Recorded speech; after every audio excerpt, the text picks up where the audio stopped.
Hi there, strikers. There's something uniquely disturbing about people vanishing into thin air. Read about these incredibly strange, unsolved cases. Although these disappearances span centuries, locations, age ranges, and circumstances, there's one common thread shared between them: a lack of closure. There are theories, speculations, and investigations, but never a decisive answer. On our incoming episode, I'm going to feature some of the cases of mysterious disappearances, of some missing that just disappear without any trace. Disappearance of Rebecca Corriam. She was born on the 11th of March 1987 in Countess of Chester Hospital, Chester, England. She grew up in Chester with her parents, sister Rachel, and two foster brothers, finishing Chester Catholic High School. In her youth, she also worked at the Chester Zoo, where other relatives had worked. A memorial bench to her grandparents Kevin and Dolores is on the zoo grounds. She joined the British Army Cadets in her teens and attended Plymouth University at Plymouth, where she studied sports science. Later she got a staff volunteer position within the cadets and participated in some outdoor events. She took additional studies in youth studies at Liverpool Hope University and then spent 4 months teaching sports at Camp America in the U.S. state of Maine. In June 2010, she went to London to interview for the Disney Cruise positions. After being hired, she went to the company's theme parks in Florida for training. After 4 months on cruises to the Bahamas, where the ships are registered, she went back to Britain for 2 months off. When she returned to work, it was on the Disney Wonder, based in the port of Los Angeles. She visited all its ports of call on their Mexican Riviera and went through the Panama Canal. She returned to Chester for 2 weeks during this period when her grandfather died. It was the last time her family saw her in person.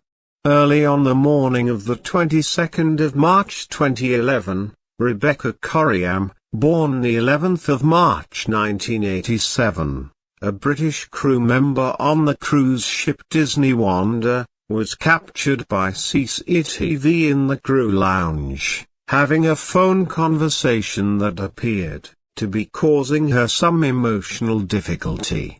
Several hours later, she missed the beginning of her work shift and could not be located anywhere aboard the ship, then off the Pacific coast of Mexico. Her disappearance was the first such incident in the history of Disney Cruise Line.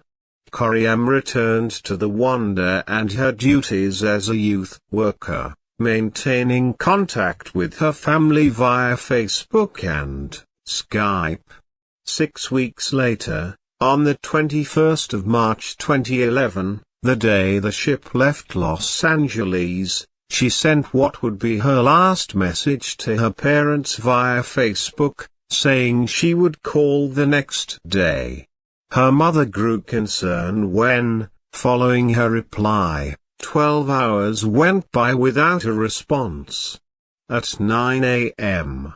Pacific Daylight Time that morning on the Wonder, off the coast of Mexico bound for Puerto Vallarta and Cabo San Lucas, Corriam had missed the start of her shift.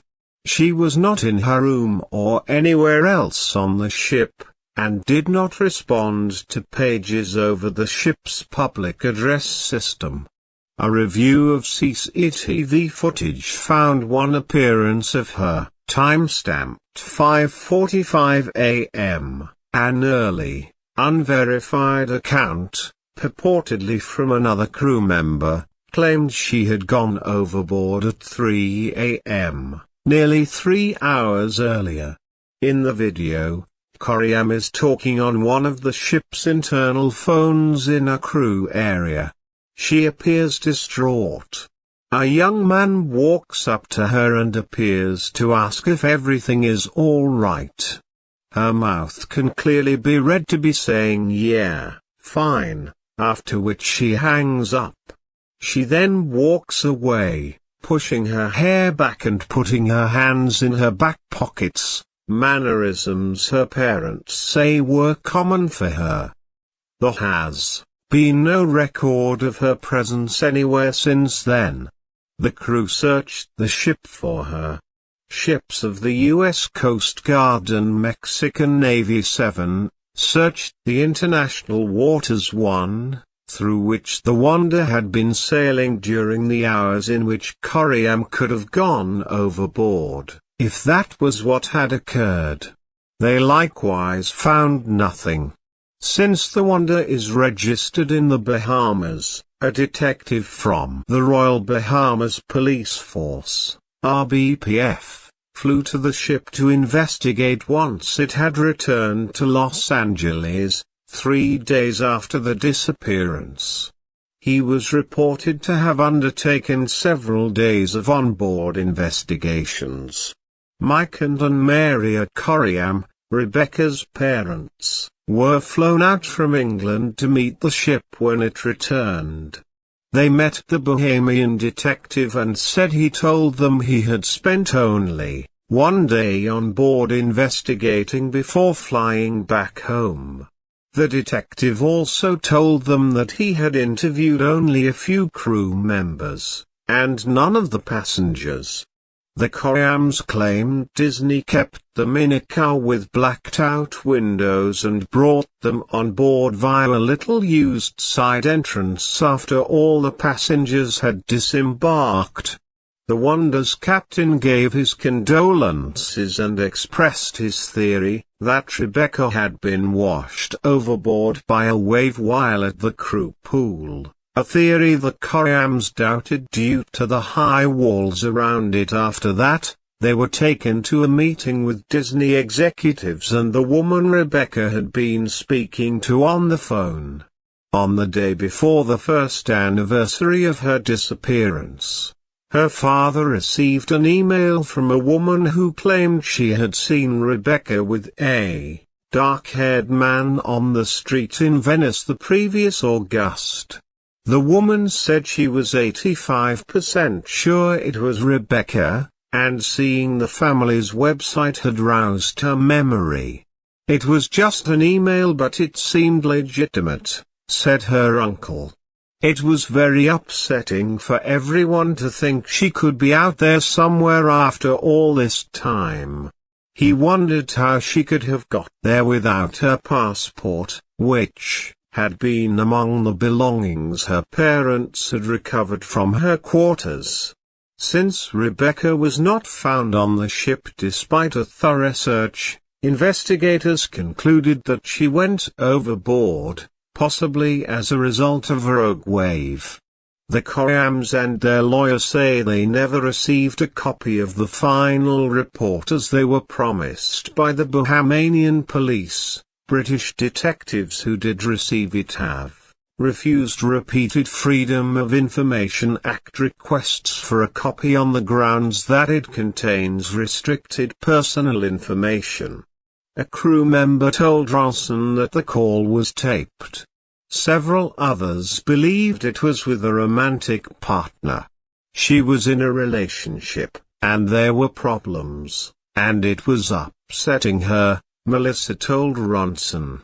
It was a very, very intense relationship. It was great and then it was awful. I can't think of any other reason why she'd have been upset and wandering around by herself at 6 a.m.